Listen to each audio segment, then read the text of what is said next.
Welcome to SveNFL. What's up, y'all? It's Jonathan Rollins. Schif Missouri. And we are two Americans living in Sweden talking about football. Yeah. It's another SveNFL, and this episode we're going to focus on a conference. But first, how you doing, man?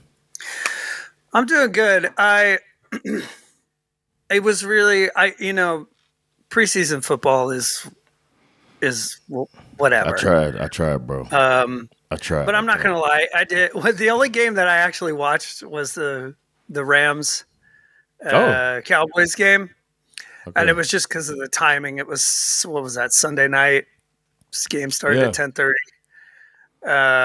And I really wanted to watch my man, former Bulldog Stetson Bennett. How'd he do? He had probably one of the goofiest games I've ever seen. Like, it's so... Yeah. I'll say this. He looked really good. Did he? Despite the fact that he threw 4 interceptions. It was the best 4-interception performance out there, yeah. And then, of course, the Cowboys didn't really show much and didn't do a whole lot. But the highlight of the game was obviously at the very end. It's fourth quarter, 4 seconds on the clock. Rams have the ball in the red zone. It's fourth down. And Bennett rolls out to his left and throws just this wicked sidearm dart across his body for the game-winning touchdown. You know what I mean? So it's like, it's kind of They kept him in with 4 picks, huh? It's just kind of it's weird to celebrate after throwing 4 picks, obviously. But for me, it was he got back up, man. He showed his resilience. But I was watching that game as I was watching the closing ceremony of the Olympics. Did you watch this? I did not watch the closing ceremonies. The closing ceremony of the Olympics was pretty bizarre. Okay. Was it the same director as the opening? I thought it was. I give it an A+. I think it was really, really well done. It was a great balance between, kind of interpretive dance, classical music, real moody, vibey. Interpretive dance, wasn't that the new category? Yeah, exactly. Also known as breakdancing. And then it shifted into basically like a rock concert party. Oh, nice. With this French band that I really liked that I'd never heard of before. Okay. Called Phoenix. Phoenix. I thought they were great. They were really good. And then came the handoff of the Olympic flag to the next host. LA. City, and I can say that the handoff was probably the most LA USA fucking was that the Tom Cruise thing?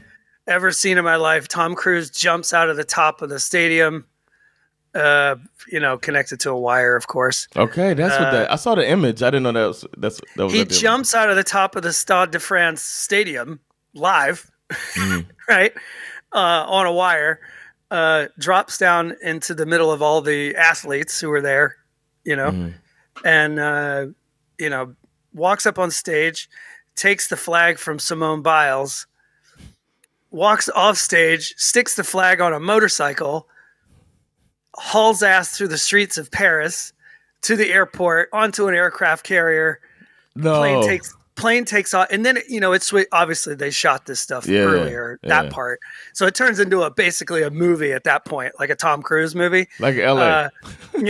Plane takes off, and a few seconds later, the back end opens up. He parachutes out, lands in Los Angeles, hands it off to someone else, and then it gets handed off a couple of other times, and then all of a sudden, it eventually winds up.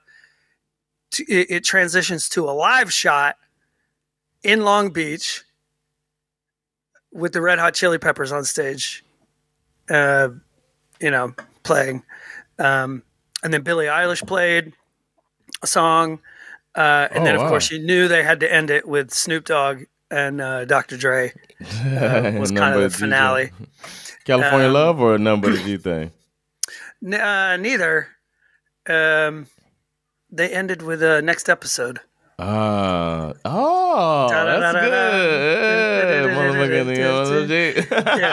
That's a good one. The next episode. Okay, I like it. Yeah. I thought it was going to be more California love, but it's not. It's the whole world. It's the next episode. I like it. Yeah. It was pretty cool, actually. I enjoyed it. Yeah. It was, It was American. It was very American. We basically said, France, we'll take it from here. Yeah. Thank you. Great job. This was my favorite Olympics in a long time. It's the best Olympics in a long time. I think Beijing was dope. 2008. That was one I paid a lot of attention to. It was fun. But this one was fun too. It was a good one for sure. Yeah. But it being over obviously indicates that it's time for football, which is kind of cool. I don't want to get too sucked into the whole preseason thing because preseason games don't really matter. And no team seemed to play their starters like it used to be. I missed the 4-game format, man. For that reason, you knew what game was going to be the one. So I'm guessing game 2 is going to be when teams. I hope teams decide like game 2 is when we're going to do some scripted, like get some first team reps. It felt like last season some teams didn't ever do it. Like Kansas City, did Mahomes play at all last preseason? I don't think so. One series. It's getting to the point where I think you're right, where they just don't bother.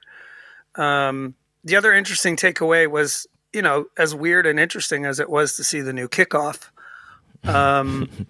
you got the sense that the coaches don't like it. Oh.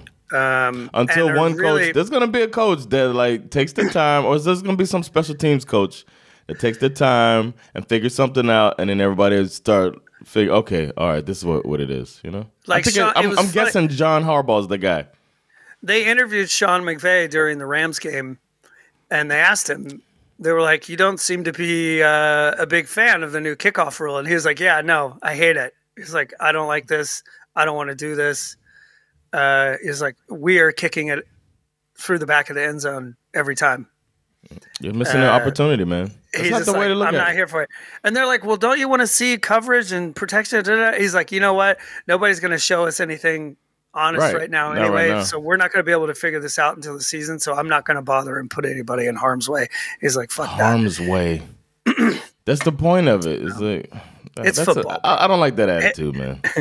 He was kind of a spoiled sport about it. Yeah. You would think that he would. Yeah. Our teams played. Yeah, they did. Mine lost, obviously, but Michael Penix looked pretty good. I was gonna say it was cool to see another lefty out there. Yeah. The other thing I really liked about your team is I didn't realize Mike A. White.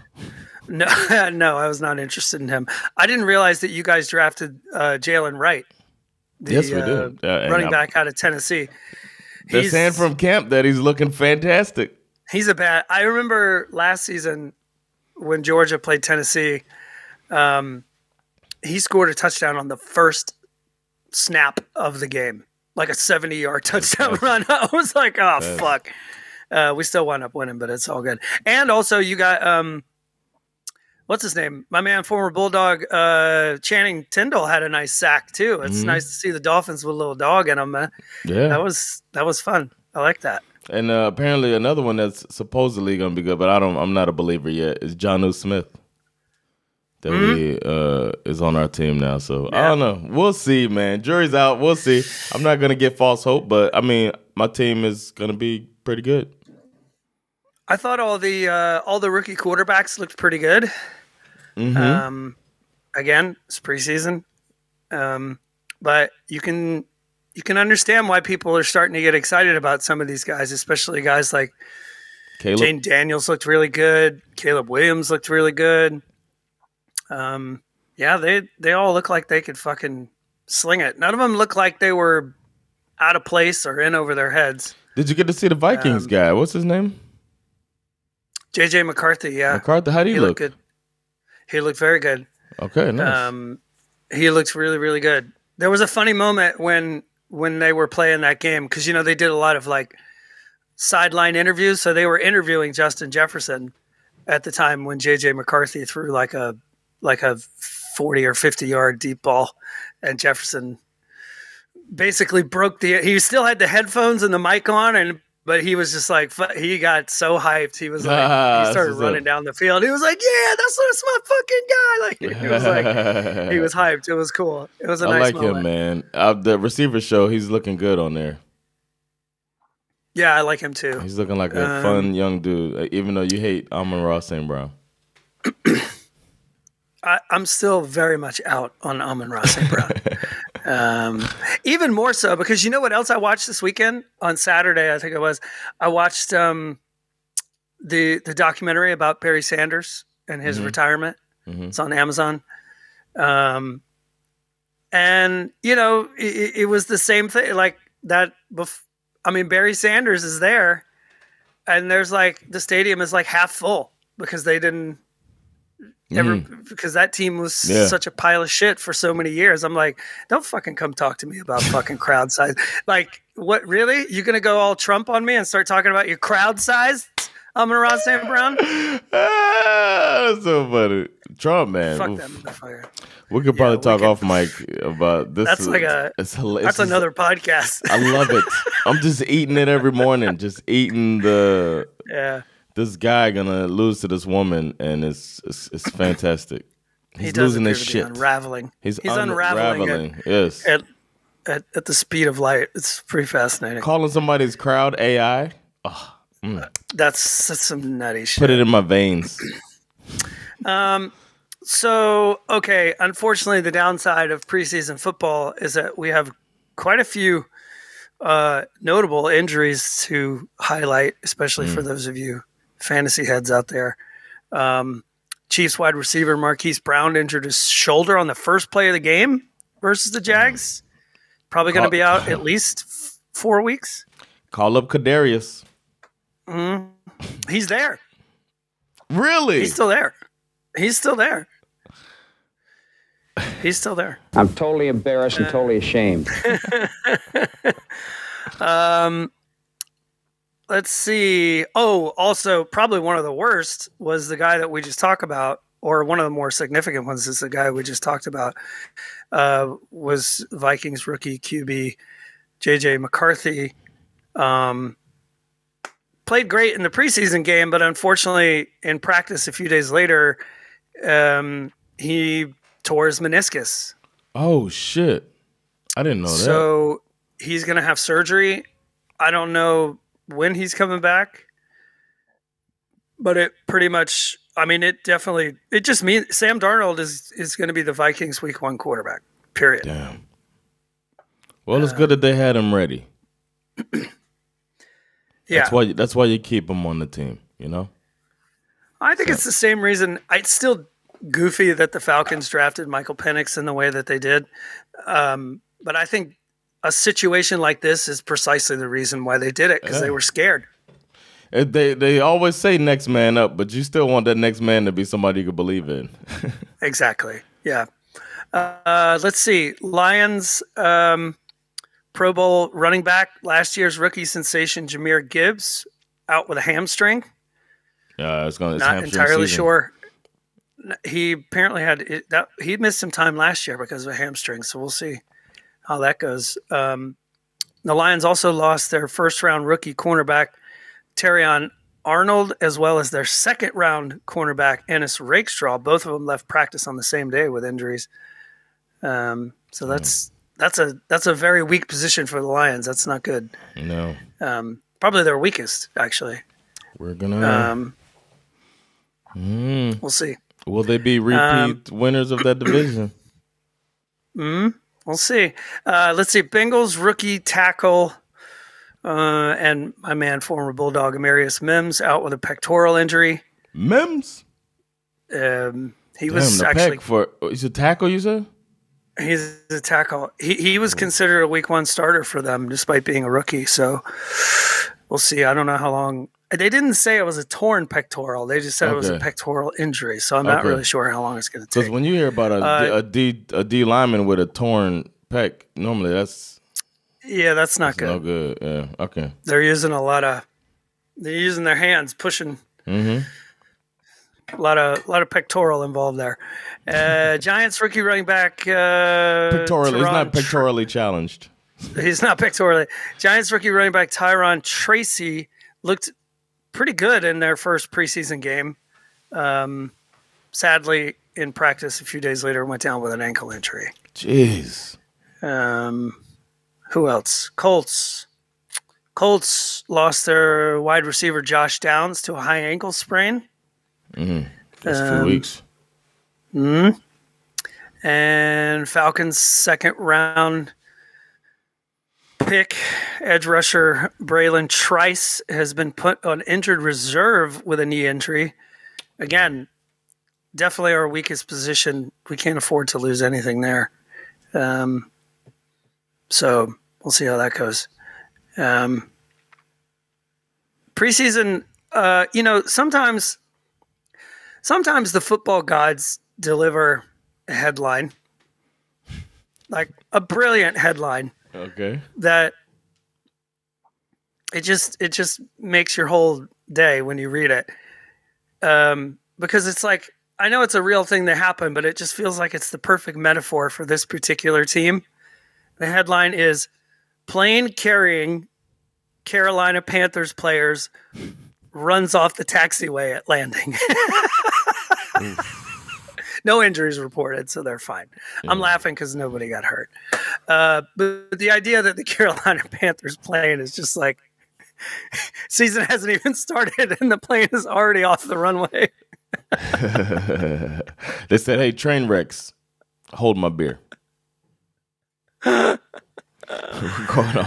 going off the taxiway. Yeah. Jeez. Let's see what else we got here. This is kind of notable. It's not a big deal, but I just feel like he deserves a little mensch. Nick Foles has officially retired from the NFL at the age of 35. With a Super Bowl ring. A Super Bowl ring, a Super Bowl MVP. Yeah. And a statue outside of Eagles Stadium. Because they can't throw it out there like Nick Foles is like what's his name that they always do? Trent Dilfer, who just was along for the ride. Nick Foles was the MVP, man. Yeah. I want to vote for him for president. Should Nick Foles, should he run for president? Next time. Next time. We don't need... Yeah, he's too young. Let's wait 60 years. And then he's right at the age. You have to be 35 to run for president. So he's right there. But I feel like we have enough entertainment, on both sides. And then you throw in RFK Jr. with his like weird dead bear story, which I don't know if you heard that, but if anybody hasn't heard the story of RFK Jr. and what he did with a dead bear that he found on the side of the road, go Google that because that shit is fucking... It involves a condom. That's the only thing I'll tell you all. Does it really? No. I think he's lying through his teeth. I think he hit that fucking bear. But that's another. Okay, big story out of last week. What are you trying to say? Yeah, exactly. Big story out of last week, which I always find a little fascinating because it kind of splits people. There's been a lot of fighting in these joint practices, and pretty rare move by the NFL. The Giants and the Lions were fined $200,000 each for, just multiple training camp fights. Where's this money going to, huh? When I read this, I wasn't necessarily, it always divides people. And then, of course, a few days later, we saw a story about DK Metcalf like swinging a helmet at one of his teammates. Jeez. When I hear stories like this, I'm always curious what your thoughts are. Like, what's your take on? Some people say, it divides people into two categories mostly. That some people think like, it breeds toughness, which is what you need to play football. And other people think, well, this is dumb. Why are we doing this? What do you think? I think it's probably going to happen. These people are running into each other and pushing each other around, and tempers are going to flare up. Sorry, excuse me. But I just think it's a natural thing that's going to happen. So, I don't know. I'm surprised if they have a joint practice and there isn't a fight. Right. You got these, I'm not friends with this guy, you know. We're just going at it, and then that tempers can flare. I don't think it should be stopped or anything like that. But I get it if they want to fine somebody or discipline somebody. But fines always feel weird to me because, like, where's this money going? Who's this really helping? You know, the NFL. Oh wow, you get extra money. Yeah, so that's more what I'm wondering. Where's this money going? But the fight thing never bothered me when they fight. They always say there's a camp fight in every camp when the players all get antsy, and then they're like, all right, you guys can get it out. The funniest one to me was Malik Neighbors, who's like 165 pounds wet. Yeah. Just punched some dude in the face Barely. for no reason. and also apparently Daniel Jones got mixed up in one of the fights, and I was just like, see, that you don't need at all. No, man, because then you got to have another year trying to figure out if he's the guy. We already know he's not the guy. Some of them think he's the guy. Let's see if he's the guy. My favorite quote about this came from the new Patriots head coach, Gerard Mayo, who ex-player. He shared with the media his strategy for preventing fights. Snipers. He said, that would be good. He said, quote, "My message to the players, if you get in a fight out there, if you are a starter, you're going to play the whole preseason game. If you're not a starter, you won't play at all." Oh, shit. Any fights? I don't know. Apparently not. We'll see. That's see if crazy. he lives up to that. Played a whole game. Oof. Yeah, they'll be watching for that. Yeah. Another story that caught my attention this week. The NFL should enforce that. Yeah, that would be interesting. Like, you got if it's joint practice, then the rule falls into place. Starters fight, but then you have coaches that'll be like, oh, he's not a starter. I obviously have mixed feelings about this because I think I'm on record as saying that I wish the NFL was a little more like the NHL. Let them fight. I believe strongly in the NHL. There's always gaps in what the referees. It's because the teeth get knocked out. Yeah, that too. There's always gaps in what the referees are able to see and able to manage. And I think there is an unwritten code of ethics in the NHL that is adjudicated essentially by the players. And that's the tradition in hockey, that if you do certain things to my goalkeeper, I'm going to fucking knock your teeth out, period. There's a lot of other things too. And I don't know, I'm kind of a fan of that. Yeah. The quarterback's like the goalkeeper. The quarterback throw an interception. A lot of times NFL players will go try to get a cheap block on them. Yeah. And then they go protect. That's one of the fights you see often. It's like somebody taking a cheap shot on the quarterback. There's a new one in the NHL that kind of popped up in the last couple of years where, at the end of a hockey game, if you're down by a goal, you usually pull your goalkeeper and so you play with an empty net. You got an extra man on the ice. You're trying to tie up the game and send it to overtime. But a lot of times it results in an empty net goal. A lot of times guys will just like flick it into the net and it's no big deal. But there was a guy, I think it was either this year or last year. He's wide open. There's nobody around him. The net's just completely empty. And he takes just a full on fucking slap shot and smashes it into the net. And the other team just thought that was unnecessary. So they went over and beat the shit out of him. That's hilarious. That's hilarious. I think I'd take an ass whooping for that. It's like, it's like T.O. slamming the ball in the middle of the star. It's like, hey, I'm supposed to get my ass whooped. Yeah. I got to get my ass whooped for this, but it's worth it. It's worth it every second. Exactly. You got to expect it. But yeah, okay, I see what you're saying though. Let them fight, and yeah. Another story that caught my attention this week was an ESPN report, really long article that detailed the Eagles' late season collapse, as well as the Jalen Hurts, Nick Sirianni relationship. It was a really fascinating look behind the curtain, going so far as to describe their relationship at this point as that these two guys can't even be in the same room together. Really? And that they need some sort. It's like the way they described it is that these two guys have a different way of communicating, and they just don't connect. And so at this point, they need a mediator who communicates between them. This is on Nick Sirianni. I agree. You got to figure out a way. What are you fucking talking about? You got to figure out a way. You're the head coach. If he's not gone after this year, if this continues and he's not gone, then they're making a big mistake. If I knew this was the case, I would get rid of him already. Like, fuck it, we'll figure something out. There were a lot of things in this article about how Jalen Hurts had essentially lost faith in Nick Sirianni's just simple ability to kind of manage the X's and O's of football. And probably the best example of this was there was a part of the article where, if you remember, the Eagles lost.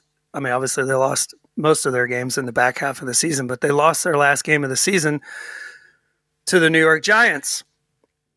And it says here in the article, I'll just quote it. It says, with the playoffs approaching and the hunt for improvement unending, Hurts made an unusual move.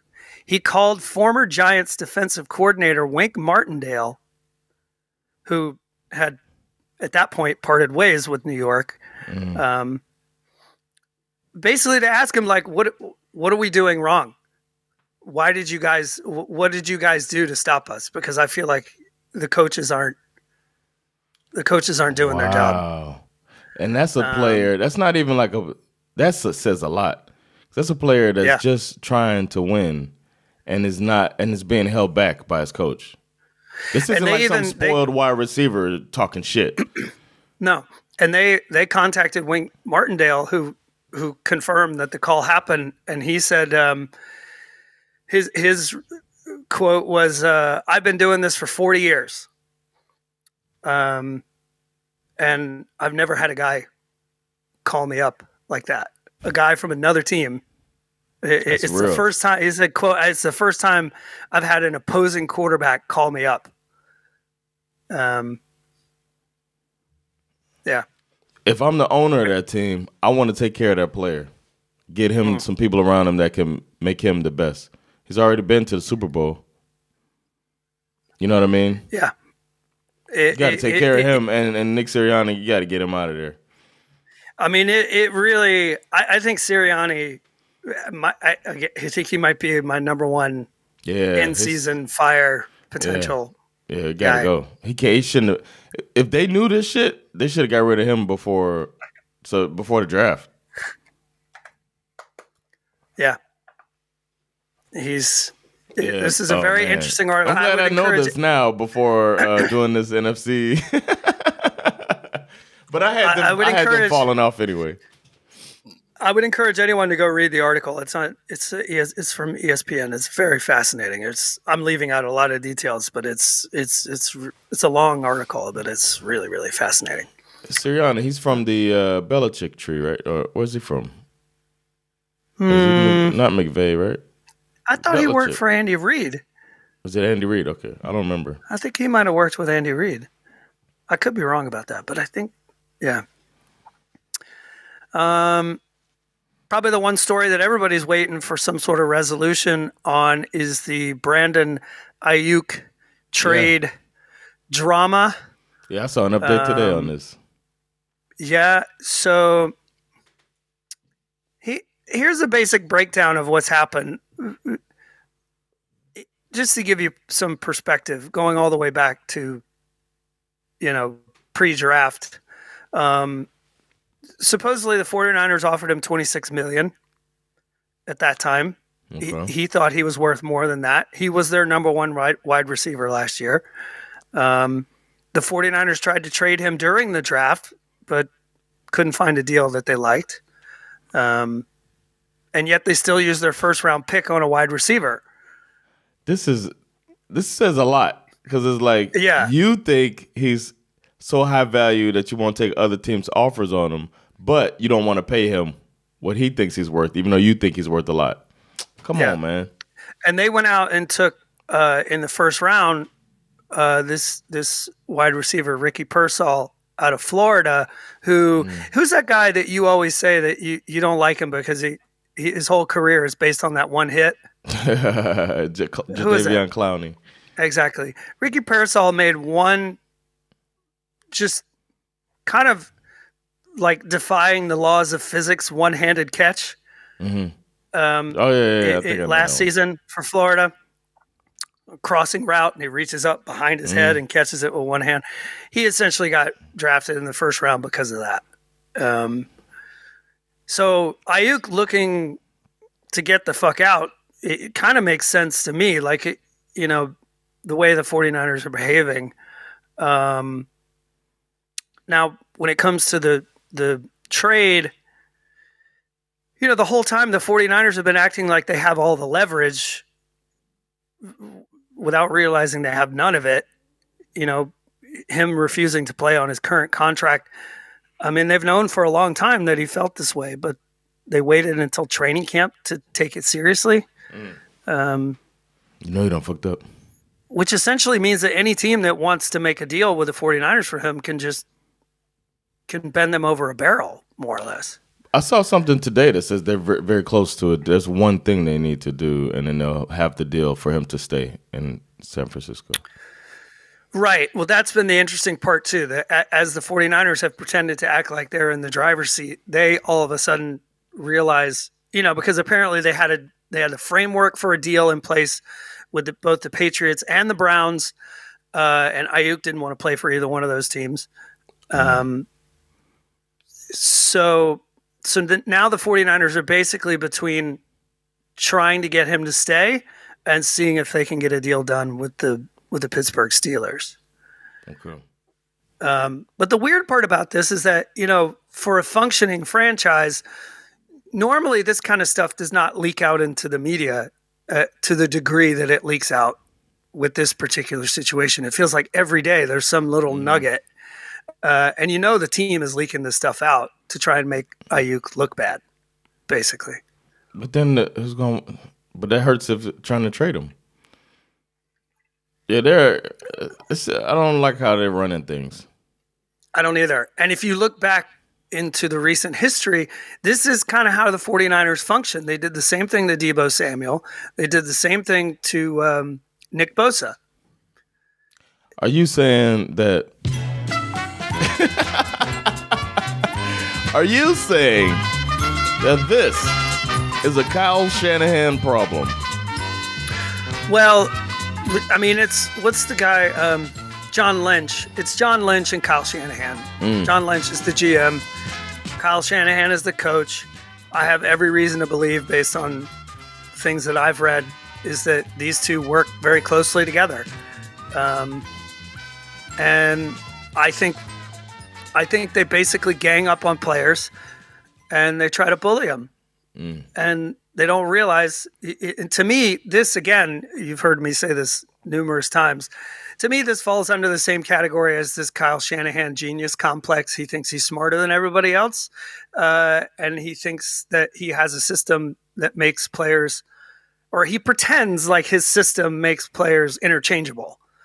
But let's face it, some players are more talented than others. You got Deebo Samuel, Christian McCaffrey, George Kittle, like, Brandon Ayuk. You got a fucking squad. Yeah.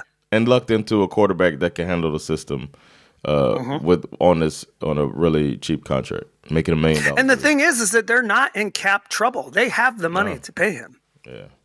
They're probably thinking about figuring out Brock Purdy.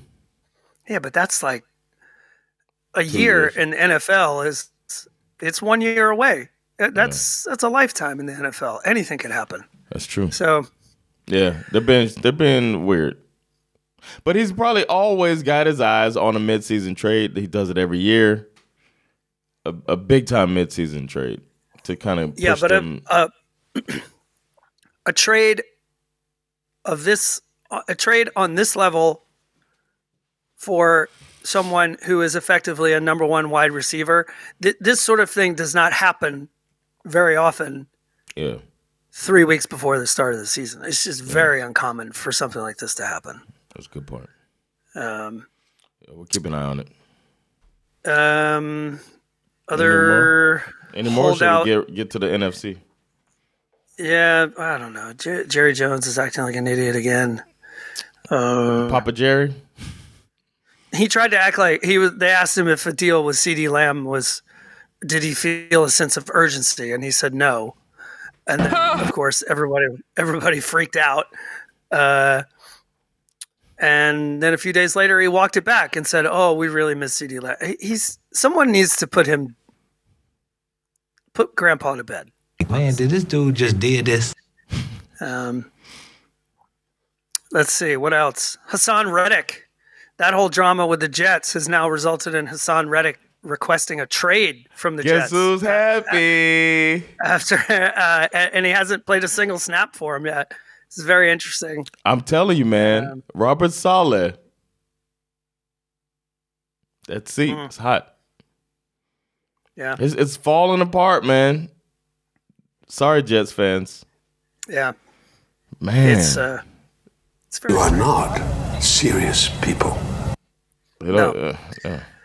The last story I want to talk about is a fun story before we get to the NFC.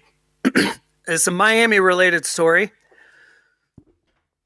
Your guy, my man, Mr. Worldwide, Pitbull, has purchased the naming rights to the FIU football stadium, Florida International University Football Stadium.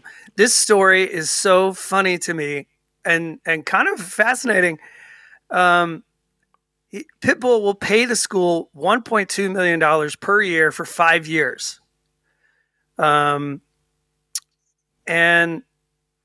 in return, he will have access to the stadium 10 times. He gets 10 free, so he could have 10 fucking concerts and probably make his money back. He also they will sell his own, he has his own vodka, 305 vodka. Okay. I want some 305. I got to hit up System Belonging. Can I get 305 vodka? If it's a monopoly, you should provide this for us. Yeah. And it's a great way for this, basically Division I school to get a lot of attention. And they got a good coach now. Exactly. And normally a football stadium is named after State Farm or fucking, Hellman's mayonnaise or some other dumb shit. This is the first time that a stadium has been named after a person or like a recording artist. Is it calling Pitbull? It's going to be called Pitbull Stadium, yeah. He should have called it 305, man. I think it's going to be called Pitbull. He should call it 305 because that's the name of your vodka. You got to be brand. You got to be on brand. I guess the brand is Pitbull. But his statement is probably the main reason why this caught my attention. He said, "For me, what it boils down to is Miami is always known for being underdogs, no matter what we do and what level we take it to. Yes. Being underdogs is what I always felt about FIU, fighting, clawing their way to be seen, to be recognized, whether it be from education, business, through sports. Yeah. So when this idea came about, it came about just like Miami-Dade County 305 idea would come about. Nobody would believe in it. All we had to do was, just like we say in Miami, take it to the house. Oh, man. Come on, Mr. Bull. You making me tear up. I read this story and I immediately thought of you. I was like, I have to talk about this. Oh, yeah. Oh, man. I'm going to something there. Next time I'm in Miami, I'm going to Pitbull. I'm going to Pitbull. He's like, y'all going to get a nightclub? Y'all rappers want to get a nightclub? I'm getting a motherfucking stadium. Yeah. Mr. I guarantee you a lot of hip-hop artists woke up that morning and was like, damn, why didn't I think of that? Yeah, it's brilliant. It's a great and it's like a smaller college, too. That's dope. On the rise. They're on the rise, too. They got who's their coach? They like beat some unexpected teams and stuff.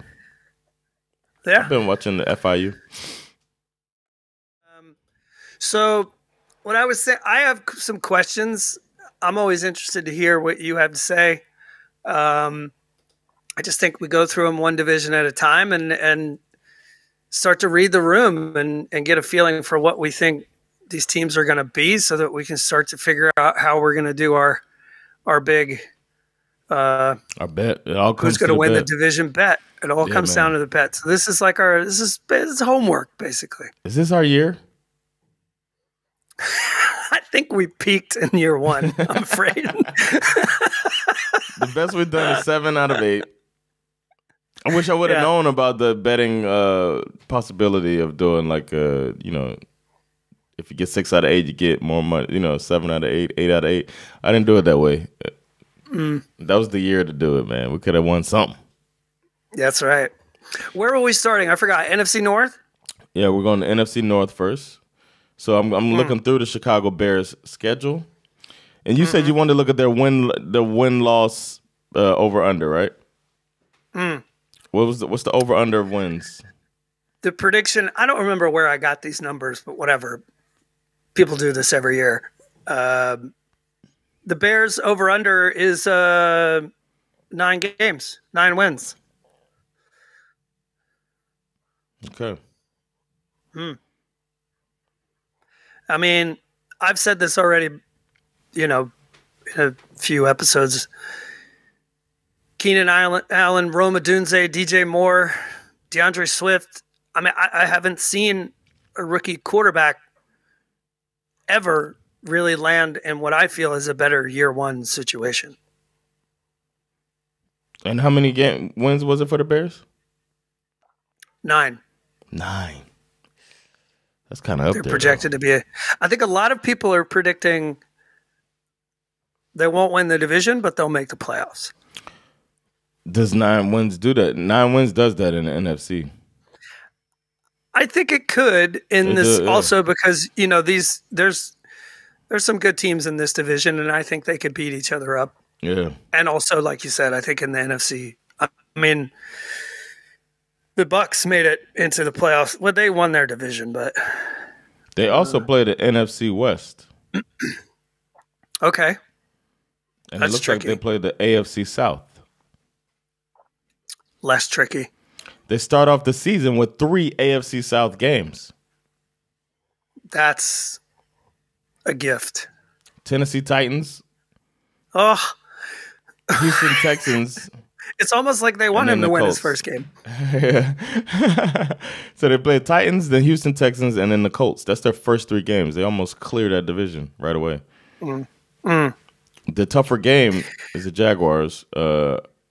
I think the toughest game in that division is the Texans, and I think they'll lose that game. But then they go off and, then they play the Rams, then they play the Panthers. Then they take the Jaguars, and then, Commanders, Cardinals, Patriots. They're going to have a stretch of the season. Oof. Commanders, Cardinals, Patriots. This is when everybody's going to jump on the bandwagon. See, I based on what you're telling me about their schedule, which I haven't done a deep dive on the schedules, but what I'm hearing is that, sure, there's 100% possibility this team could win 9 games. Oh, yeah. They could win, yeah. But the rest of the division gets the same. Do you think the Bears will be this year's Texans?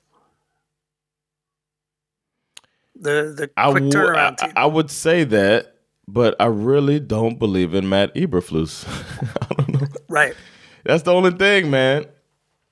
I don't know what he's not even like an offensive coach, so it's not like, you know what I mean? He's a defensive coach. So I don't know. It's not like he's going to be able to like adjust. It's all going to be in the hands of a coordinator, and then he's going to have to do his thing with that defense. And he's had the realm or the helm of that defense for years, and they didn't. I don't know. Nothing stands out to me about that defense under him. That is my biggest concern, is that if their defense doesn't perform, then, this was the situation that Caleb Williams was in last year at USC. USC had a terrible defense, which led to a situation where he had to score 40 or 50 points a game just to win. Yeah. And that's not something you want to do to a rookie. No. So yeah, we'll see. Then we got Detroit. It's basically the same thing, though, because they're going against the AFC South and the NFC West. But then their extra game is against the Chiefs. You know how to get because when you got to play a team that from another division that finished in the same spot, so they won the division, so they have to play a first place team. Yeah, they play first place in the AFC West. So they beat the Chiefs on the first game of the season last year, if you remember. Chiefs would not forget that. No, they won't. Oh, and I'm sorry. My bad. I'm mixing that up. That's in the preseason. They play the Chiefs. Sorry okay. Obviously, the big extra game is against the Buffalo Bills. So they got lucky, and they got the team that was at the top. Yeah, they could do. But that team fell off. The most obvious question is: are the Lions the team to beat in this division again? And that's yes. I'm still worried about their defense.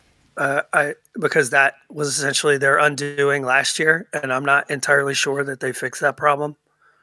But they are predicted to their over under for wins is 10.5. So 1.5 games better than the Bears. That says more about the Bears than the Lions. 10.5. If you just won a division last year and they're saying 10.5, it's not much. Not much trust in you. And they start off against the Rams. Then the first 4 games is Rams, Bucks, Cardinals, Seahawks. Right. They should start off 3-1. You would think. I've said it before. I'll say it again. This team has the best argument for success based on continuity. Right. Everybody's back. None of the coaches left. They got an early bye week. That's not always good. No, the bye week they got the first bye week. Week 5. Huh. Yeah, exactly. So they might limp into the playoffs. Well, the one team that everybody is predicting is basically breathing down their neck is the Green Bay Packers, predicted to be a 10-win team this year. I don't know why, but I don't buy it. I don't either, bro. I don't buy it. I don't buy I like Jordan Love. I don't have anything against him. I'm not ready to say that he's arrived. I'm not ready. If he proves me wrong, great. Fine. I don't have any dog in this fight. I just don't buy it yet. I haven't seen enough to think that everybody's acting like he's arrived. He's here. Oh, he's what we thought he was going to be. I'm like, is he? Really? Yeah, we'll see. He did end the season well, but he started the season bumpy. So I'm also really worried. I'm worried about these young receivers too. They've had a lot of injury problems. They're all very young and they're all extremely small, very injury prone. They did pick up Josh Jacobs, which I think is a good fit for them. Yeah. It feels right already. Yeah. Yeah. Here's their first 4 games: Eagles, Colts, Titans, Vikings. So yeah, that could be. That first game is going to be a doozy, man. Eagles, Packers. That one's in Brazil too. Oof. Interesting. Yeah. So there's that. On to the Vikings. My first question was Sam Darnold or J.J. McCarthy, but obviously we know the answer to that at this point because of the McCarthy injury. Yeah. And of course, the Packers running back Aaron Jones is now a Viking. Not sure how I feel about that. I don't know. Mostly I'm worried about Justin Jefferson. Like, what's Justin Jefferson and Sam Darnold? I don't know. Maybe it works.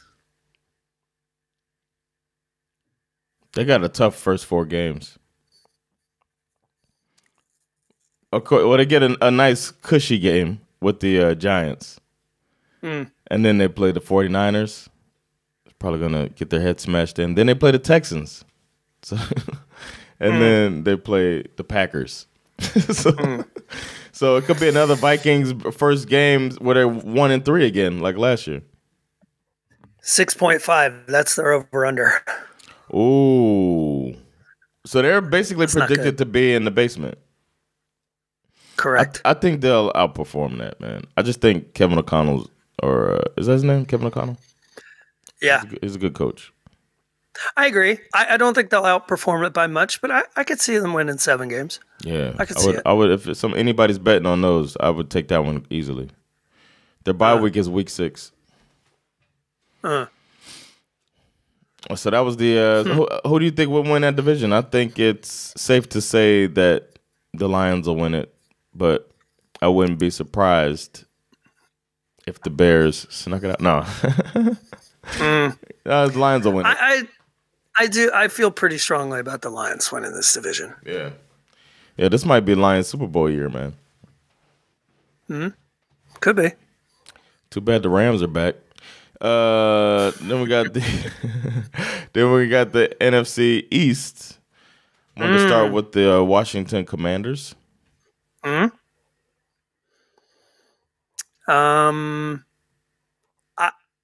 Again, I always hate saying this, but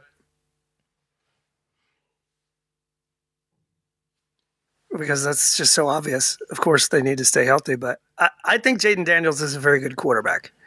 I'm a little worried that he might be kind of a Justin Fields 2.0. Essentially, when the play breaks down, he just takes off running. Well, Fields, it was before the play broke down. This one, my first read ain't there. Yeah, the difference between Jaden Daniels and Justin Fields is that Jaden Daniels throws a very accurate deep ball. Okay. He's good. He's a good quarterback.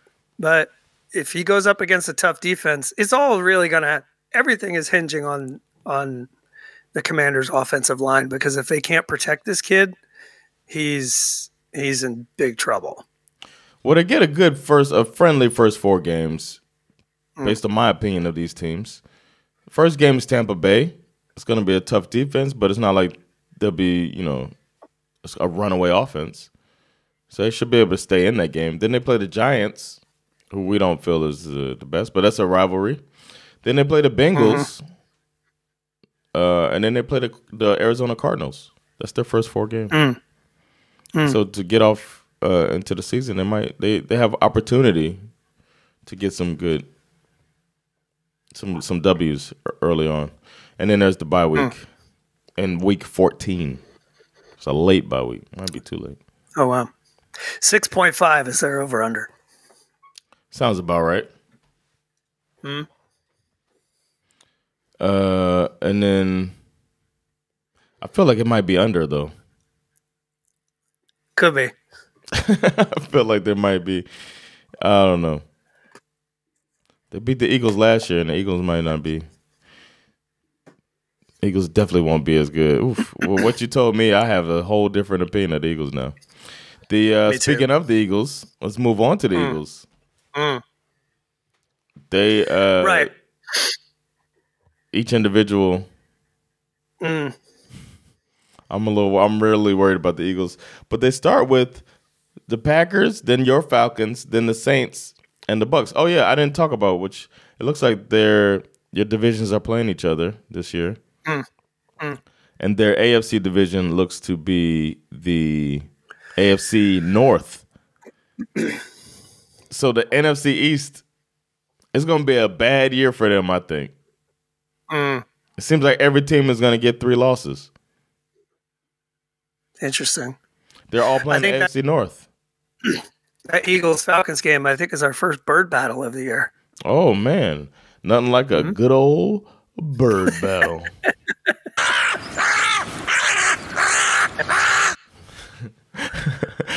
But that's something to think about, man. The teams they're playing, they're all playing the AFC North, and I think the AFC North is kind of all in better positions than them. Even the Cleveland Browns. So this over-under, if you're looking at the over-under, all the NFC East teams, it feels like they're keep that in mind. The over-under for the Eagles is 10.5. I feel like easy under on that.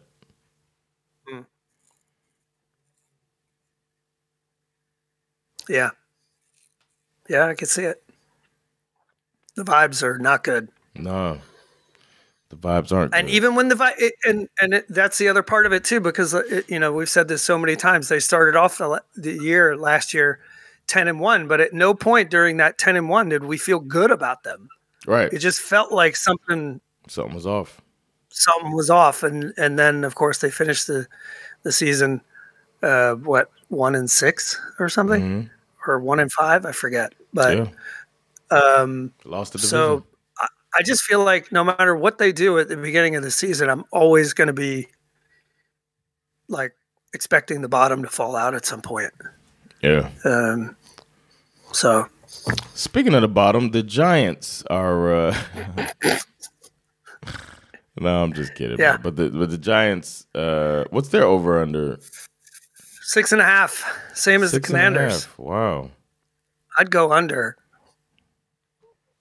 Yeah, man. You got Saquon's gone.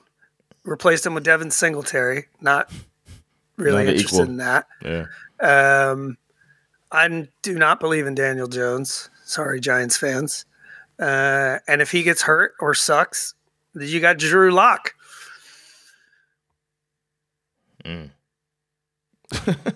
One of my least favorite quarterbacks of the last 10 years. I do like the two additions that I'm most impressed with are obviously the rookie wide receiver Malik Neighbors. I think he's very good. And then they also picked up defensive lineman, the edge rusher Brian Burns from the Panthers. So I think they could be better I think their defense might be better, but I just don't. The addition of one wide receiver just does not. No. It doesn't convince me that the Giants will be significantly better than they were last year. And last year they were shit. Their extra AFC game is against the AFC South, this division this year. And they got the Colts. And I think the Colts are better off than them right now. I would agree with that. So it's just looking bad for them, man. I'm trying to see games they could win. I think they could the only team I can see them easily beating is the Falcons. But other than that, is that is so insulting.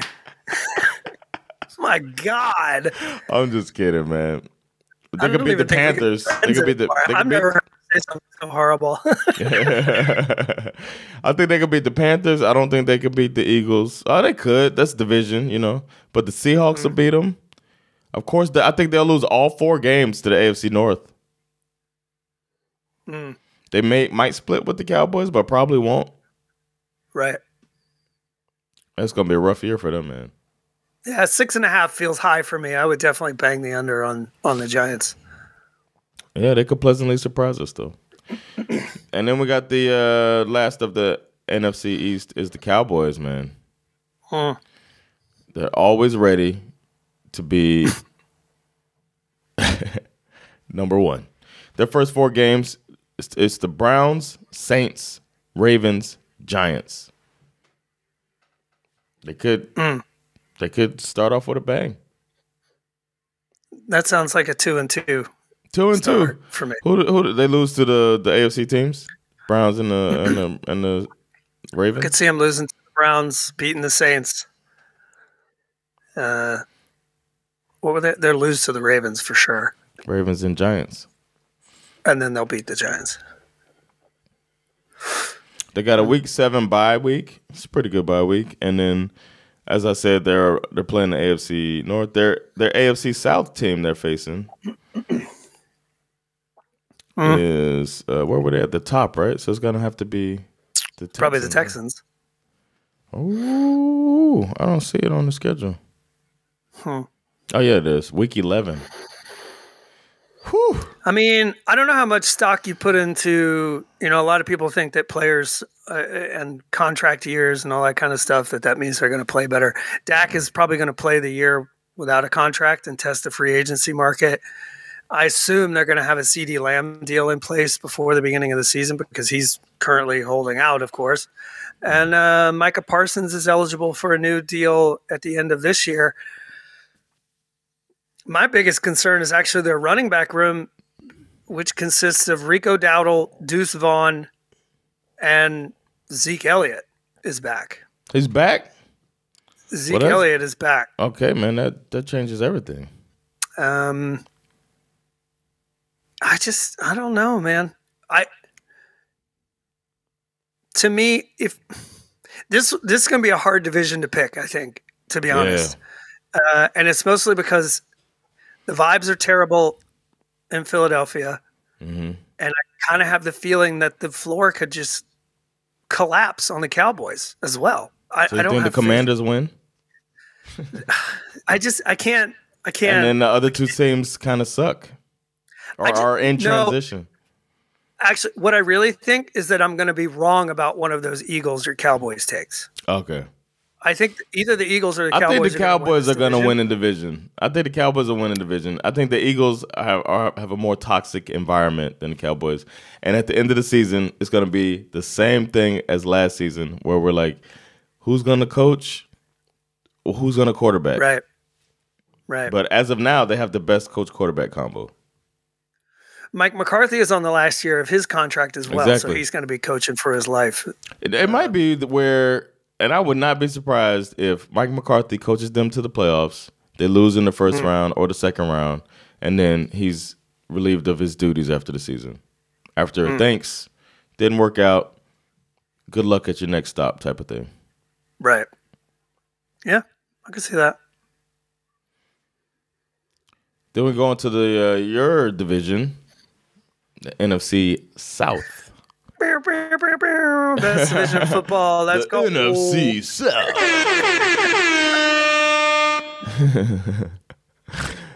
You're not the worst division of football, so you know. But we can start off. We can start off with the teams that your division is playing. Yeah. Right. So we got. We already said you're playing the NFC East. Right? Was that it? Yeah, because I see you playing the Eagles and you're playing the Commanders. And then looks like the AFC West. Not so bad. And yeah, I'm not worried about that. I mean, the Chiefs will obviously. However, the extra AFC division is the North. For that one game. So who? Huh? Who? Yeah, okay. All right. I like that. Or, well, I probably like it for, we'll see who we're playing. I mean, let's get the worst team out of the way. Carolina Panthers. I mean, are they still the worst team in the NFL? Is probably the biggest question. Probably is the answer, right? Probably. They have a new coach, Dave Canales. Yeah. Who is on the hot seat, immediately on the hot seat. Famously a recovering porn addict. So that's good. Yeah, you got to get that out. Recovering. Yeah. He's quite a nut. I'd feel bad for Bryce Young if he hadn't played for Alabama. But I don't. So they did pick up. I don't think he's